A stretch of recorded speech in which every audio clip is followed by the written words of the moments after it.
Hola amigos, iniciamos nuevamente la lectura de Marcos. Como dice el padre Gustavo Lombardo, hay que iniciar siempre con la bendición de Dios.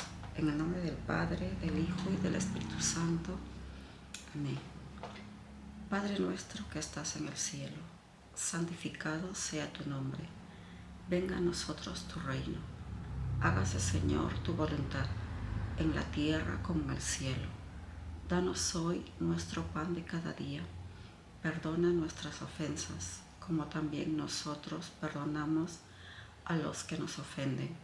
Y no nos dejes caer en la tentación, y líbranos, Señor, del todo mal. Santa Rosita de Lima, ruega por nosotros. San Martín de Porres, ruega por nosotros. Santa Teresa de Jesús, ruega por nosotros. San Pío de Pietrelcina, ruega por nosotros. Amén. En el nombre del Padre, del Hijo y del Espíritu Santo. Amén. Me quedé en el capítulo 8 de San Marcos. San Marcos, capítulo 8. La segunda multiplicación de los panes. En esos días estuvo otra vez con muchísima gente y sin nada que comer.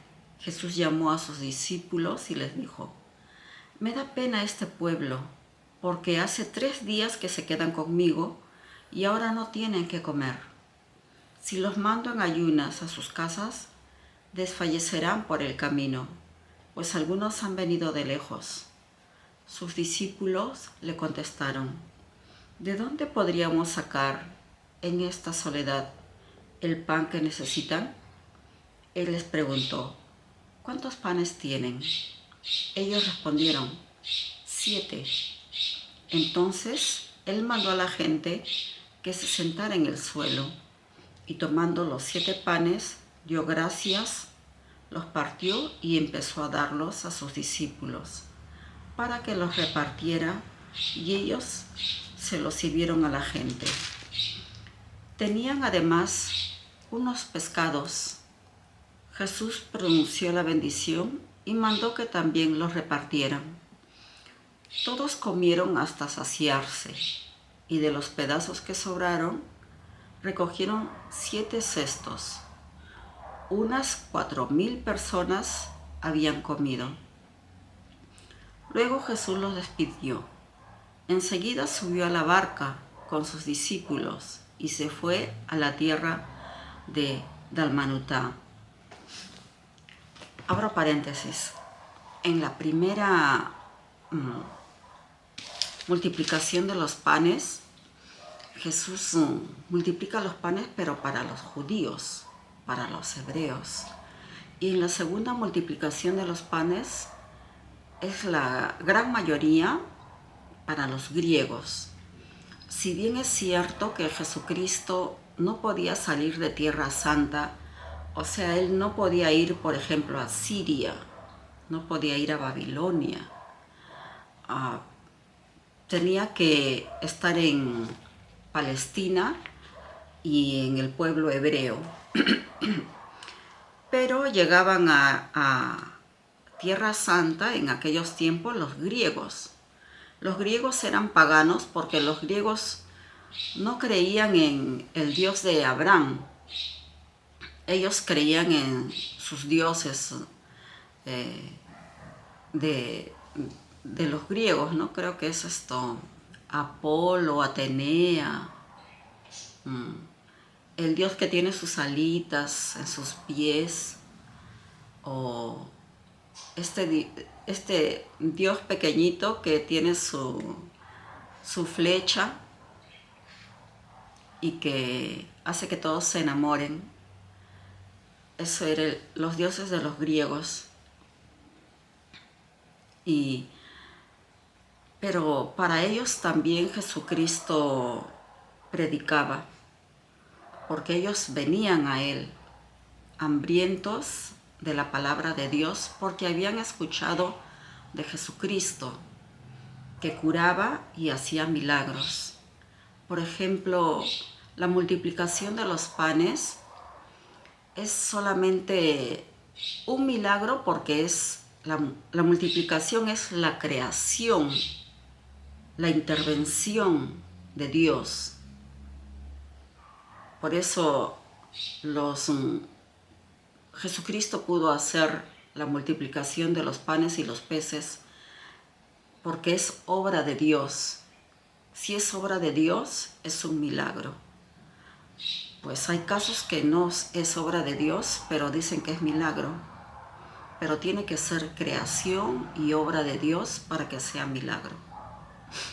Cierro paréntesis. ¿Por qué esta gente pide una señal? Vinieron los fariseos y empezaron a discutir con Jesús. Y para ponerlo en apuros, le pidieron una señal que viniera del cielo. Jesús suspiró profundamente y exclamó: ¿por qué esta gente pide una señal? Yo les aseguro, a esta gente no se le dará ninguna señal. Y dejándolos, subió a la barca y se fue al otro lado del lago. Se habían olvidado de llevar panes y solo tenían un pan en la barca. En cierto momento Jesús les dijo: abran los ojos y tengan cuidado de la levadura de los fariseos, como de la de Herodes. Entonces ellos se pusieron a decir entre sí: ¿será porque no tenemos pan? Dándose cuenta, Jesús les dijo: ¿por qué están hablando que no tienen pan? ¿Todavía no entienden ni se dan cuenta? ¿Tienen la mente cerrada? Teniendo ojos no ven y teniendo oídos no oyen. ¿No recuerdan cuando repartí 5 panes entre 5,000 personas? ¿Cuántos canastos llenos de pedazos recogieron? 12, contestaron ellos. ¿Y cuántos repartí los 7 panes entre 4,000? ¿Cuántos cestos llenos de sobras recogieron? 7, contestaron. Y Jesús les dijo: ¿todavía no entienden? El ciego de Betsaida. Cuando llegaron a Betsaida, le trajeron un ciego y le pidieron que lo tocara. Jesús tomó al ciego y lo sacó fuera del pueblo. Después de mojarle los ojos con saliva, le impuso las manos y le preguntó: ¿ves algo? El ciego, que empezaba a ver, dijo: veo a los hombres, pero como si fueran árboles que caminan. Jesús le puso nuevamente las manos en los ojos y empezó a ver perfectamente. El hombre quedó sano, ya que de lejos veía claramente todas las cosas. Y Jesús lo mandó a su casa, diciéndole: ni siquiera entres en el pueblo. Pedro proclama su fe. Salió Jesús con sus discípulos hacia los pueblos de Cesarea de Filipo, y por el camino les preguntó: ¿quién dicen los hombres que soy yo? Ellos contestaron: algunos dicen que eres Juan Bautista, otros que Elías, otros que eres alguno de los profetas. Él entonces les preguntó: ¿y ustedes quién dicen que soy yo? Pedro le contestó: tú eres el Cristo.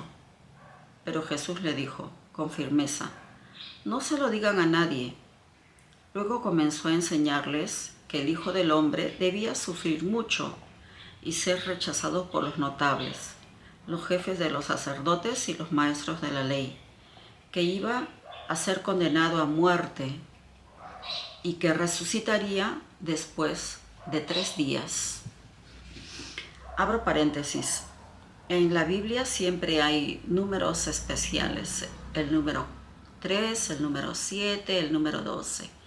Por ejemplo, aquí al tercer día resucitaría. Y también al tercer día fue echado de la boca de la ballena a Jonás. Después de estar en la oscuridad 3 días dentro de la ballena lo botó al tercer día. Y acá al tercer día también Jesucristo resucita. Cierro paréntesis. Hablaba con mucha claridad, Debido a esto, Pedro lo llevó aparte y comenzó a reprenderlo. En cierto momento Jesús se dio vuelta y vio a sus discípulos. Entonces reprendió a Pedro con estas palabras: detrás de mí, Satanás, tú no piensas como Dios, sino como los hombres. Abro paréntesis. En este momento Jesucristo le dice: tú estás pensando como los hombres, porque Pedro se estaba preocupando por Jesucristo, porque le decía cómo el Salvador va a morir. No podía entender. Y la muerte de Jesús ya estaba predestinada. Todo era un plan de Dios y se tenía que cumplir. Pero si Pedro no quería que Jesucristo muera porque como hombre, como hijo de hombre, no como divino, sino como hijo de hombre, Pedro no quería que muera su maestro. Como hombre sentía: Jesús, no digas que vas a morir, le decía. Y Jesús, dándose cuenta de que no hablaba Pedro, sino el demonio, le decía: atrás de mí, Satanás, va de retro, Satanás. Cierro paréntesis. El que quiera seguirme, que tome su cruz.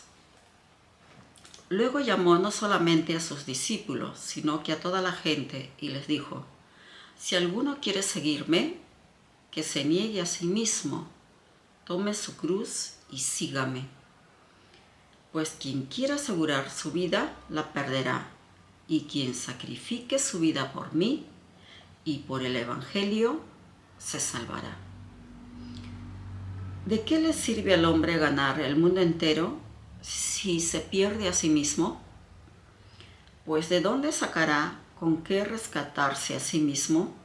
Sepan que si alguno se avergüenza de mí y de mis palabras en medio de esta gente adúltera y pecadora, también el Hijo del Hombre se avergonzará de él cuando venga con gloria de su Padre, rodeado por los santos ángeles. Aquí abro paréntesis. Por eso Jesucristo mismo dice: no se avergüencen de mí, no se avergüencen de proclamar el Evangelio, porque si ustedes no se avergüenzan de mí, yo tampoco me avergonzaré de ustedes delante de mi Padre. Pero si ustedes se avergüenzan de mí, Él no nos reconocerá como sus amigos, como los que lo aman. Porque el que ama a Jesucristo siempre proclama el Evangelio y pues no tiene vergüenza de, por ejemplo, llevar un polo que diga yo amo a Jesús. O de repente llevar una cruz que significa que está cargando con su cruz, como Jesucristo mismo lo dice. El que me ama y me quiere seguir, que tome su cruz y me siga. Y luego seremos rechazados por el mundo. Pero Jesucristo también fue rechazado por el mundo. Y de eso no hay ningún problema. Si Él fue rechazado, lo abofetearon, recibió escupitajos. Nosotros no es nada a comparación de lo que Él tuvo que sufrir. Cierro paréntesis. La transfiguración de Jesús. Capítulo 9. Jesús les decía también: yo les aseguro que algunos de los que están aquí presentes no morirán antes de haber visto descender el reino de Dios con todo su poder. 6 días después, Jesús tomó consigo a Pedro, a Santiago y a Juan y los llevó aparte, ellos solos, a un monte muy alto, y allí cambió de aspecto delante de ellos. Sus ropas se volvieron resplandecientes, tan blancas como nadie en el mundo sería capaz de blanquearlas de ese modo. y se les aparecieron Elías y Moisés, los cuales conversaban con Jesús. Pedro tomó la palabra y dijo a Jesús: Maestro, qué bueno que estemos aquí. Levantemos 3 chozas, una para ti, otra para Moisés y otra para Elías. En realidad no sabía lo que decía, porque estaban aterrados. Abro paréntesis. Ver a Jesucristo transfigurado, a Elías y a Moisés no es fácil para un ser humano como Pedro, ¿no? O para alguno de nosotros tan humanos, tan dados al mundo, tan llenos de esas costumbres tan mundanas y que es tan difícil para nosotros deshacernos, ya que hemos vivido todo el tiempo según las leyes del mundo, no según las leyes de Dios. Y para deshacernos de esas costumbres mundanas es muy difícil. Para poder ver la transfiguración de Jesús como lo vio Pedro, Santiago y Juan, debe de haber sido en ese momento una cosa insólita para ellos, ver la transfiguración. Por eso es que Pedro estaba confundido totalmente, que en ese momento lo único que hace es decir: hagamos 3 chozas, pero no se da cuenta que son seres espirituales. Cierro paréntesis. En eso se formó una nube que los cubrió con su sombra, y desde la nube llegaron esas palabras: Este es mi Hijo amado, a él han de escuchar. Y de pronto, como miraron a su alrededor, no vieron ya a nadie, solo Jesús estaba con ellos. Cuando bajaban del cerro, les ordenó que no dijeran a nadie lo que habían visto, hasta que el Hijo del Hombre resucitara de entre los muertos. Ellos guardaron el secreto, aunque se preguntaban unos a otros: ¿qué sería eso de resucitar entre los muertos? La vuelta de Elías. Subtítulo: La vuelta de Elías. Los apóstoles, sin embargo, objetaron a Jesús: ¿no dicen los maestros de la ley que Elías ha de venir antes? Jesús les contestó: ya sabemos, Elías viene primero y deja todo reordenado. Pero entonces, ¿por qué dice la Biblia que el Hijo del Hombre sufrirá mucho y será despreciado? Yo les digo que Elías ya vino e hicieron con él todo lo que hicieron, como de él estaba escrito. Abro paréntesis. ¿Elías ya vino? Entonces la respuesta es sí, Elías ya vino. Vino en Juan el Bautista, porque Juan el Bautista es el que allana el camino para Jesucristo, prepara el camino para Jesucristo, pero con el espíritu de Elías. ¿Y qué hicieron con Elías? Entonces Herodes lo manda a decapitar porque Herodías lo odiaba a Juan el Bautista, porque Herodías se había casado con su cuñado, vivía con su cuñado, y Juan el Bautista le decía al rey: no puedes vivir con tu cuñada, que ha sido esposa de tu hermano. Por eso Herodías, cuando su hija bailó, la hija fue donde Herodías y le dijo: madre, ¿qué pido? Y ella, que le tenía, solamente estaba esperando un momento para hacerlo morir a Juan el Bautista, lo encontró inmediatamente y dijo: pide la cabeza de Juan el Bautista. Y así Juan el Bautista su cabeza de Juan el Bautista es llevado en una bandeja y presentado. Pero el rey no lo quería matar a Juan el Bautista porque sabía que Juan el Bautista era un hombre santo, más le tenía temor. Cierro paréntesis. Jesús sana a un joven epiléptico. Cuando llegaron donde los discípulos, los vieron rodeados de muchísima gente, y en especial de unos maestros de la ley que discutían con ellos. Al ver a Jesús, la gente quedó sorprendida y corrieron a saludarlo. Él les preguntó, ¿qué estaban discutiendo con ellos? Y uno del gentío le respondió, Maestro, te he traído a mi hijo que tiene un espíritu mudo, que en cualquier momento se apodera de él y lo tira al suelo. Y el niño echa espuma por la boca, rechina los dientes y se queda rígido. Les pedí a tus discípulos que echaran este espíritu, pero no pudieron. Él les respondió, ¿qué generación tan incrédula? ¿Hasta cuándo tendré que estar con ustedes? ¿Hasta cuándo tendré que soportarlos? Tráiganme al muchacho.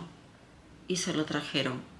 Apenas vio Jesús el espíritu sacudiéndolo violentamente al muchacho, que cayendo al suelo se revolcaba echando espuma por la boca, entonces Jesús preguntó al padre, ¿cuánto tiempo hace que le pasa esto? Y él les contestó, desde niño, y muchas veces el espíritu lo lanza al fuego y al agua para matarlo.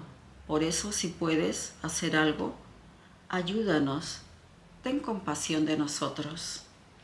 Jesús le dijo, ¿por qué dices si puedes? Todo es posible para el que cree. Al instante el padre gritó, creo, pero ayuda mi poca fe. Y cuando Jesús vio que se amontonaban la gente, ordenó al espíritu malo, espíritu sordo y mudo, te mando que salgas y no entres más en él. Se oyó un grito tremendo, el espíritu sacudió y lo tiró al suelo antes de salir, dejándolo como muerto, y muchos creyeron que había muerto. Pero Jesús, tomándolo de la mano, lo levantó y el muchacho se puso de pie. Cuando entró en casa, sus discípulos le preguntaron en privado, ¿por qué nosotros no pudimos expulsarlo?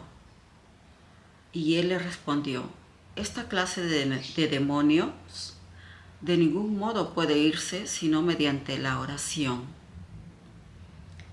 Subtítulo: Jesús anuncia otra vez su pasión. Al salir de allí atravesaron la Galilea sin detenerse. Jesús quería que nadie lo supiera, porque iba enseñando a sus discípulos y les decía, el Hijo del Hombre va a ser entregado en manos de los hombres, que le darán muerte, y a los 3 días de muerto resucitará. Pero ellos no entendían lo que les decía y tenían miedo de preguntarle. Subtítulo: Si alguno quiere ser el primero. Llegaron a Cafarnaúm y una vez en casa Jesús les preguntó, ¿qué venían discutiendo por el camino? Ellos se quedaron callados porque habían discutido entre sí cuál era el más importante de todos. Entonces se sentó, llamó a los 12 y les dijo, si alguno quiere ser el primero, que se haga el último de todos y el servidor de todos. Y tomando a un niño, lo puso entre ellos, lo estrechó entre sus brazos y le dijo, el que recibe a un niño como este en mi nombre, a mí me recibe, y el que me recibe, no me recibe a mí, sino al que me envió. Juan le dijo, Maestro, vimos a uno que hacía uso de tu nombre para expulsar a los espíritus malos, pero se lo prohibimos, ¿por qué no anda con nosotros? Jesús contestó, no se lo prohíban, ya que nadie puede hacer un milagro en mi nombre y luego hablar mal de mí. El que no está contra nosotros, está con nosotros. Y cualquiera que les dé de beber un vaso de agua porque son de Cristo y llevan su nombre, les aseguro que no quedará sin recompensa. Subtítulo: Si tu ojo es ocasión de pecado, sácatelo. Si alguno hace tropezar y caer a uno de estos pequeños que creen en mí, mejor sería para él que lo ataran al cuello una gran piedra de moler y lo echaran al mar. Y si tu mano es para ti ocasión de pecado, córtatela, pues es mejor para ti que entres con una sola mano en la vida que no con las dos. Ir a la gehenna, al fuego que no se apaga. Y si tu pie es para ti ocasión de pecado, córtatelo, pues es mejor para ti que entres cojo en la vida que no con los dos pies ser arrojados a la gehenna. Y si tu ojo es para ti ocasión de pecado, sácatelo, pues es mejor para ti que entres con un solo ojo en el reino de Dios, que no con los dos ser arrojado al infierno, donde el gusano no muere y el fuego no se apaga, pues el mismo fuego los conservará. La sal es buena, pero si la sal pierde su sabor, ¿con qué se lo devolverá? Tengan sal en ustedes y vivan en paz unos con otros. Abro paréntesis. Una vez, estando yo en el carro, como siempre suben los artistas callejeros, o sea que paran en las calles haciendo bromas y contando sus historias. Una vez entró un hombre que empezó a contar sus bromas, sus chistes. Uno de esos chistes, recuerdo que me dio tanta risa que creo que me estuve riendo como una semana. Y la broma era, si te sacan un ojo, ríete. Si te sacan un brazo, ríete. Si te quedas sin una pierna, ríete. Y yo decía, ¿cómo podría reírme si me quedo sin un ojo? Y ese mismo hecho de que yo me ría de quedarme sin un ojo, a mí me causaba mucha risa. Yo decía, ¿cómo me voy a reír de quedarme sin un ojo? ¿Cómo me voy a reír sin quedarme sin un brazo? Es para llorar, no para reír, pero este hombre me hace reír por lo que dice. Entonces acá en esta lectura dice, si tu ojo es ocasión de pecado, sácatelo. Más vale que entres sin un ojo antes de que te vayas a la gehenna. Y la gehenna era un lugar fuera de los muros de Israel, donde se quemaba la basura y los cuerpos de algunos animales muertos. Pero en este basurero todo el tiempo estaba ardiendo el fuego, todo el tiempo estaba quemando. Y entonces la gehenna es como el infierno.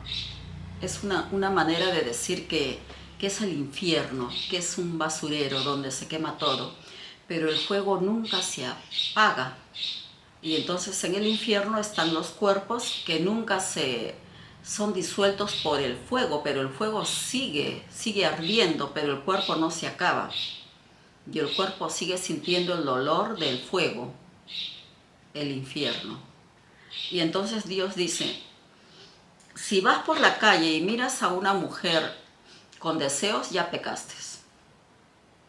Y al decirte, sácate el ojo, te está diciendo, sácate esa costumbre de estar mirando a otra mujer. Y muchas veces yo he visto por las calles, el hombre va de la mano con su mujer y está mirando ya a otro lado.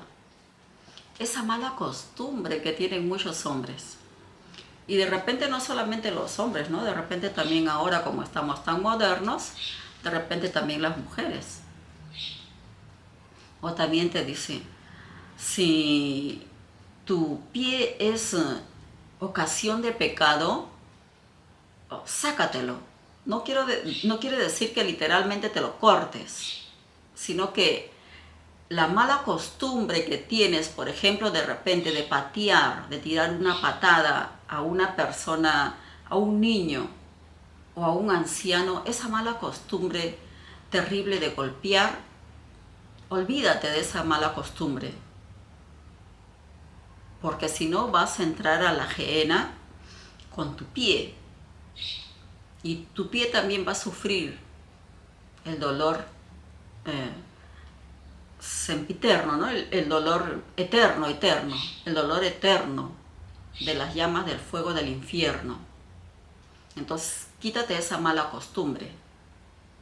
No te dice literal que te lo cortes, sino que es una manera de hablar para la época de aquellas personas, porque cuando Jesucristo estaba en la tierra, aquella generación no era como la de nosotros, ¿no es cierto? Era diferente, porque aquella generación no sabía leer, no sabían escribir, por eso que solamente narraban y contaban los hechos que Jesucristo había sucedido. Todo lo que Jesucristo, las parábolas que Jesucristo había contado, ellos no pudieron, los apóstoles no pudieron escribirlo. Solamente fue, por ejemplo, Lucas, que era griego, después Mateo, que siguió al apóstol Pablo, y Mateo era el que escribía, pero el pueblo, los sacerdotes sí sabían leer y escribir, pero el pueblo en general no era educado, como hasta en Europa, la Edad Media tampoco, el pueblo era analfabeto, solamente unos cuantos tenían libros, y los que tenían libros eran más los sacerdotes, los religiosos, que escribían y escribían los libros para que no se pierda los libros y la escritura y la sabiduría que estaban en los libros. Y yo me quedo en el capítulo 9. En el nombre del Padre, del Hijo y del Espíritu Santo. Amén. Dios te salve María, llena eres de gracia. El Señor está contigo. Bendita tú eres entre todas las mujeres, y bendito es el fruto de tu vientre Jesús. Santa María, Madre de Dios, ruega por nosotros los pecadores, ahora y en la hora de nuestra muerte. Amén. Oremos también por los niños abandonados, los niños que no tienen padre, los niños de la Franja de Gaza, los niños, hombres y mujeres del pueblo de Colombia, que ha sufrido un terremoto. Acá en mi país también ha habido temblores en varios lugares de mi país. El día de ayer está programado un terremoto fuerte en Lima a las 4 de la tarde. Entonces todos estaban esperando a las 4. Ya va a venir el terremoto, y no vino. Gracias a Dios. Y que nuestra Santísima Madre también proteja a los niños enfermos en los hospitales y a los enfermos abandonados de los hospitales. Santa Rosita de Lima, ruega por nosotros. Santa Teresa de Jesús, ruega por nosotros. Santa Faustina Kowalska, ruega por nosotros. Amén. En el nombre del Padre, del Hijo y del Espíritu Santo.